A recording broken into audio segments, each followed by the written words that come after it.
সামনে কোরবানি আসতেছে, বেশি বেশি নেক আমল করুন। এই পবিত্র জিলহজ মাস অত্যন্ত নেকির মাস, ফজিলতপূর্ণ মাস। আল্লাহ রাব্বুল আলামিন এই জিলহজ মাসের প্রথম 10 দিনকে রমজান মাসের পরে সর্বশ্রেষ্ঠ রাত, সর্বশ্রেষ্ঠ দিন বলে আল্লাহ তাআলা ঘোষণা দিয়েছেন। এই 10 দিন 1 জিলহজ থেকে 10 জিলহজ পর্যন্ত যারা ইবাদত, বন্দেগী, জিকির আজকার করবে, আল্লাহ রাব্বুল আলামিন তাদের কপাল খুলে দিবেন, রিজিকের দরজা প্রশস্ত হয়ে যাবে।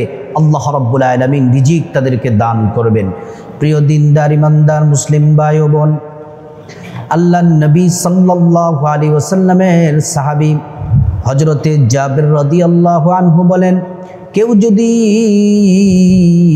ঘরে ঢোকার সময় বিসমিল্লাহ বলে দোয়া যদি পড়ে যদি ঘরের মধ্যে প্রবেশ করে, শয়তান ডেকে ডেকে বলে, কেঁদে কেঁদে বলে আফসোস, সঙ্গ দলবল নিয়ে বলে আফসোস, এই ঘরের মধ্যে থাকা যাবে না, কারণ সে আল্লাহর নাম নিয়ে ঘরের মধ্যে প্রবেশ করেছে।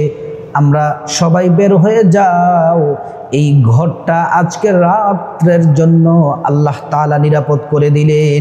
এই ঘরের মধ্যে আমরা থাকতেও পারবো না, এই ঘরের মধ্যে আমরা কোনো কিছু খেতেও পারবো না, কারণ এই ঘরটা সে আল্লাহর নামে প্রবেশ করার কারণে আল্লাহ তাআলা নিরাপত্তার ব্যবস্থা করে দিয়েছেন। হযরত আবু মুসা আশআরী রাদিয়াল্লাহু আনহু বলেন, যদি কেউ ঘরে প্রবেশ করার সময় এই ছোট্ট দোয়াটি যদি পড়ে, আল্লাহ রাব্বুল আলামিন তার বিপদ দূর করে দিবেন, রিজিকের মধ্যে প্রশস্ততা দান করবেন। আল্লাহ রাব্বুল আলামিন প্রচুর রিজিক তাকে দান করবেন, অভাব অনটন আল্লাহ রাব্বুল আলামিন দূর করে দিবেন। ঘরে প্রবেশ করার দোয়াটি হলো, আল্লাহুম্মা ইন্নী আসআলুকা খায়রাল মাউলিজি ওয়া খায়রাল মাখরাজি বিসমিল্লাহি ওয়ালাজনা ওয়া বিসমিল্লাহি খরজনা ওয়া আলাল্লাহি রাব্বিনা তাওয়াক্কালনা। আমি আবারও আপনাদেরকে বলে দিচ্ছি, আল্লাহুম্মা ইন্নী আসআলুকা খায়রাল মাউলিজি ওয়া খায়রাল মাখরাজি বিসমিল্লাহি ওয়ালাজনা ওয়া বিসমিল্লাহি খরজনা ওয়া আলাল্লাহি রাব্বিনা তাওয়াক্কালনা। এই দোয়াটি পড়ে ঘরের মধ্যে প্রবেশ করবেন।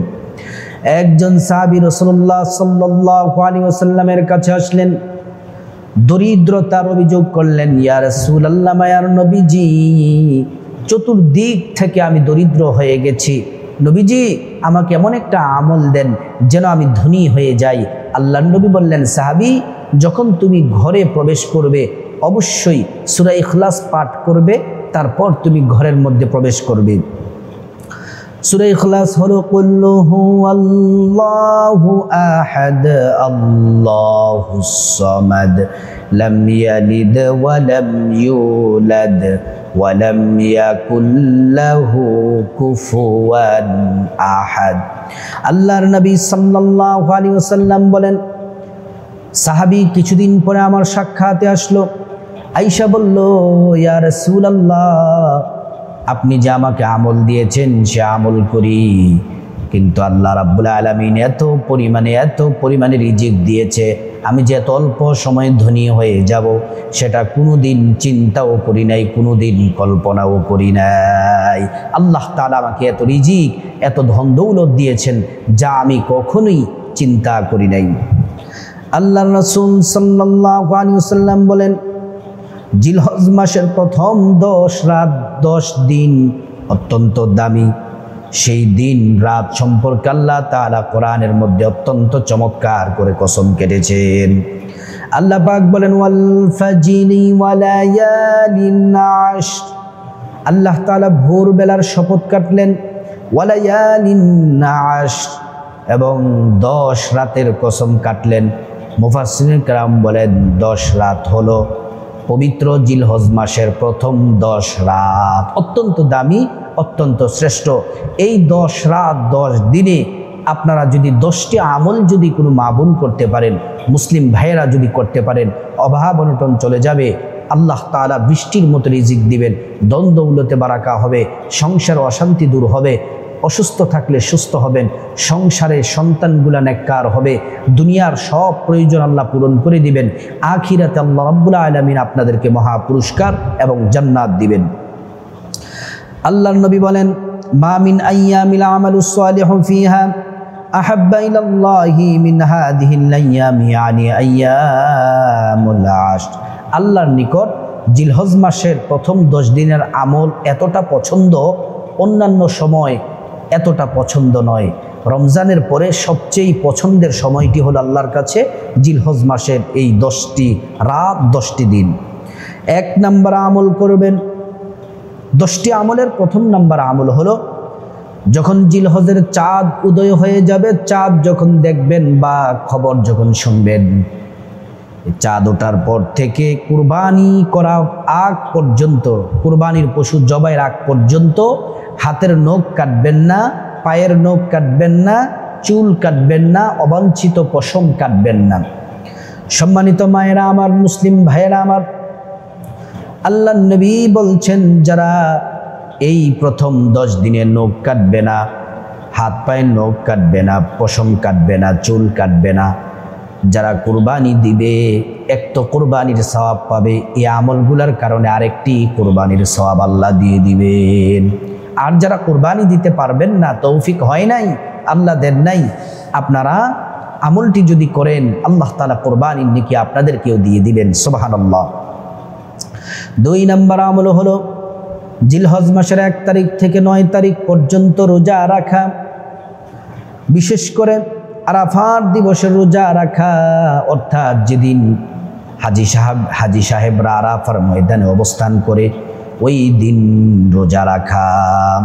বাংলাদেশে নিয়ে মত পার্থক্য আছে এই নিয়ে, কেউ বলেন 8ই জিলহজ, কেউ বলেন 9ই জিলহজ। তো আমি বলবো আমরা তর্কেতে যাব না, আমরা তর্কের ঊর্ধ্বে গিয়ে, বিতর্কের ঊর্ধ্বে গিয়ে আমরা 8 তারিখের রোজাটাও রাখবো ইনশাল্লাহ, 9 তারিখের রোজাটাও রাখবো ইনশাল্লাহ। এই 2টি রোজা রাখলে আর কোনো বিতর্ক থাকে না। রোজাটি রাখলে কি হবে শুনুন। সিয়ামু ইয়াউমিন আরাফা আহতাসিবু আলাল্লাহ আইয়ুকাফিরু সানাতাল্লাতী ক্বাবলাহু ওয়া সানাতাল্লাতী বাদাহু।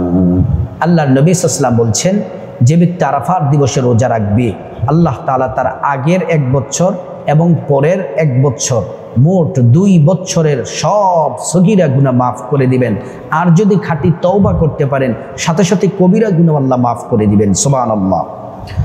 সম্মানিত মা বোন, 3 নম্বর আমল হলো বেশি বেশি আল্লাহ পাকের জিকির করবেন। জিকির কিভাবে করবেন, কোন পদ্ধতিতে করবেন? আল্লাহ কোরআনে বলছেন, واذكر ربك في نفسك تضرعا وخيفة ودون الجهر من القول بالغدو والآصال ولا تكن من الغافلين।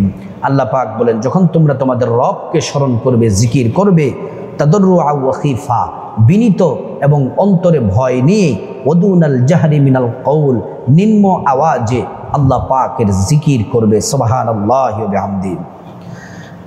এজন্য আমরা যদি আল্লাহ পাককে স্মরণ করে, আল্লাহ আমাদেরকে স্মরণ করেন, কি কি জিকির করবেন মা বোনেরা ভালো করে শুনুন। 1 নাম্বার লা ইলাহা ইল্লাল্লাহ, এই জিকির করবেন। 2 নাম্বার লা হাওলা ওয়ালা কুওয়াতা ইল্লা বিল্লাহ। তারপর আরো করতে পারেন সুবহানাল্লাহি ওয়ালহামদুলিল্লাহি ওয়ালা ইলাহা ইল্লাল্লাহু ওয়াল্লাহু আকবার। অথবা পড়তে পারেন সুবহানাল্লাহি ওয়া বিহামদিহি সুবহানাল্লাহিল আযীম। আরো পড়তে পারেন সুবহানাল্লাহ, আলহামদুলিল্লাহ, আল্লাহু আকবার। এই জিকিরগুলা করতে পারেন। 4 নম্বর আমল হলো বেশি বেশি ইস্তেগফার পড়বেন। হাঁটতে, চলতে, ফিরতে, উঠতে, বসতে 10 দিন বেশি বেশি ইস্তেগফার, ছোট্ট ইস্তেগফারটি পড়বেন। আস্তাগফিরুল্লাহ, আস্তাগফিরুল্লাহ, আস্তাগফিরুল্লাহ। আল্লাহর নবী সাল্লাল্লাহু আলাইহি ওয়াসাল্লাম বলেন, মান লাজিমাল ইস্তিগফার জাআলাল্লাহু লাহু মিন কুল্লি যিকিম মাখরাজা। আল্লাহর নবী বললেন, যারা ইস্তিগফার পড়বে আল্লাহ তাআলা তাদের পেরেশানি দূর করে দিবেন। এমন এমন জায়গা থেকে আল্লাহ তাআলা রিজিক দিবেন যা সে কোনোদিন কল্পনাও করে নাই। সুবহানাল্লাহি ওয়া বিহামদিহি। আল্লাহর নবী সাল্লাল্লাহু আলাইহি ওয়াসাল্লাম আরো বলেন, কোরআনে আল্লাহ পাক জানিয়েছেন নবীজিকে, নবীজি আমাদেরকে জানিয়েছেন ইস্তিগফার করলে 5টি পুরস্কার। فقلت استغفروا ربكم إنه كان غفارا يرسل السماء عليكم مدرارا ويمددكم بأموال وبنين ويجعل لكم جنات ويجعل لكم أنهارا। এক নাম্বার জীবনের সব গুনাহ আল্লাহ পাক মাফ করে দিবেন। দ্বিতীয় নাম্বার আল্লাহ রাব্বুল আলামিন ধনী বানিয়ে দিবেন। 3 নাম্বার নেক সন্তান দান করবেন। 4 নাম্বার জান্নাতে প্রবেশ করাবেন। 5 নাম্বার জান্নাতের নহর থেকে আমাদেরকে শরবত আল্লাহ পাক পান করাবেন। সুবহানাল্লাহ। এজন্য 5 নম্বরে যে আমলটি করবেন, ফরজ নামাজ গুরুত্বের সাথে সময় মতো আদায় করবেন। পুরুষ যারা মসজিদে জামাতের সাথে পড়বেন, মা বোনেরা বাসায় সময় মতো নামাজ পড়বেন। ইন্নাস সালাতা কানাত আলাল মুমিনিনা কিতাবাম মাওকুতা। ফরজ নামাজের পাশাপাশি ওয়াজিব, সুন্নাত, নফল এগুলার প্রতি খুব গুরুত্ব দিয়ে নামাজ পড়বেন। আল্লাহর নবী বললেন, কেউ যদি দৈনিক 12 রাকাত সুন্নত পড়ে, কোন 12 রাকাত? জোহরের ফরজের আগের 4 রাকাত, ফরজের পরের 2 রাকাত, মোট 6 রাকাত, আসর মাগরিবের পরের 2 রাকাত 8 রাকাত, এশারের পরের 2 রাকাত 10 রাকাত, ফজরের আগের 2 রাকাত সুন্নাত, কত হলো? 12 রাকাত। এই 12 রাকাত সুন্নত যারা পড়বে দৈনিক, আল্লাহ তাআলা তাদের জন্য জান্নাতি বিল্ডিং তৈরি করে দিবেন। সুবহানাল্লাহ। 6 নম্বর আমল হলো, আল্লাহ যাদেরকে তৌফিক দিয়েছেন আপনারা উমরা, হজ এগুলো আদায় করবেন। যারা গেছেন তো গেছেন আলহামদুলিল্লাহ, আর যারা যেতে পারি নাই তৌফিক আছে, আমরা যাওয়ার চেষ্টা করব, এখন থেকে প্রস্তুতি নিব, আল্লাহর কাছে তৌফিক চাইব। 7 নম্বর আমল হলো দান সাদাকা করবেন, মসজিদে দান করবেন, মাদ্রাসায় দান করবেন, এতিমখানায় দান করবেন, গরিব অসহায় মানুষদেরকে দান করবেন। 8 নম্বর আমল হলো আইয়ামে তাশরিকের দিনগুলাতে, অর্থাৎ 9 জিলহজ ফজর থেকে 9 জিলহজ ফজর থেকে 13 জিলহজ আসর পর্যন্ত প্রত্যেক ফরজ নামাজের পরে, প্রত্যেক ওয়াক্ত ফরজ নামাজের পরে একবার এই তাকবীরে তাশরিক পড়া ওয়াজিব। পুরুষ যারা মসজিদে উচ্চ আওয়াজে পড়বেন, মা বোনেরা বাসায় নিম্ন আওয়াজে পড়বেন। তাকবীরে তাশরিক হলো আল্লাহু আকবার, আল্লাহু আকবার, লা ইলাহা ইল্লাল্লাহু, আল্লাহু আকবার, আল্লাহু আকবার, ওয়ালিল্লাহিল হামদ, এটি পড়বেন। 9 নম্বর আমল হলো দুরূদ শরীফ পড়বেন। 9 নম্বর আমল কি? বেশি বেশি দুরূদ শরীফ পড়বেন। নামাজের যে শ্রেষ্ঠ দুরূদ আছে সে দুরূদ পড়বেন। আল্লাহুম্মা সাল্লি আলা মুহাম্মাদি ওয়া আলা আলি মুহাম্মাদ কামা সাল্লাইতা আলা ইব্রাহিম ওয়া আলা আলি ইব্রাহিম ইন্নাকা হামিদুম মাজিদ। আল্লাহুম্মা বারিক আলা মুহাম্মাদ ওয়া আলা আলি মুহাম্মাদ কামা বারাকতা আলা ইব্রাহিম ওয়া আলা আলি ইব্রাহিম ইন্নাকা হামিদুম মাজিদ। তারপর ছোট্ট দুরূদ আছে, পড়তে পারেন সাল্লাল্লাহু আলাইহি ওয়াসাল্লাম, সাল্লাল্লাহু আলাইহি ওয়াসাল্লাম। তারপর সূরা ইখলাস পড়বেন 10 বার করে সূরা ইখলাস পড়বেন। 1 জিলহজ থেকে 10 জিলহজ পর্যন্ত 10 বার করে সূরা ইখলাস পড়লে কি হবে? আল্লাহর নবী বলেন, মান ক্বারাআ সূরাতুল ইখলাস 10 মাররাত বানাল্লাহু লাহু বাইতান ফিল জান্নাহ। যে ব্যক্তি 10 বার সূরা ইখলাস পড়বে, আল্লাহ তাআলা তার জন্য জান্নাতে বালাখানা তৈরি করে দেন এবং প্রতি 10 বারে 3 খতম কোরআনের নেকি পাবেন। সুবহানাল্লাহ।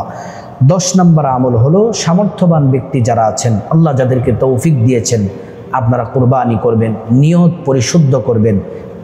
এই টাকাটা যেন, কুরবানির টাকাটা যেন হালাল হয়, পশুটা যেন হালাল হয়, আল্লাহর জন্য কুরবানি করবেন। এই জিলহজ মাস অত্যন্ত নেকির মাস, ফজিলতপূর্ণ মাস। এই মাসে যদি আমলগুলো করতে পারেন, ধনী হয়ে যাবেন, রিজিক বৃদ্ধি পাবে, হায়াত বৃদ্ধি পাবে, তাকদীর পরিবর্তন করে দিবে আল্লাহ পাক, সব বিপদ কেটে যাবে। আল্লাহ তাআলা আপনার উপর রহমত নাজিল করবেন। আল্লাহ পাক আমাদের সবাইকে আমলগুলা করার তৌফিক দান করুন।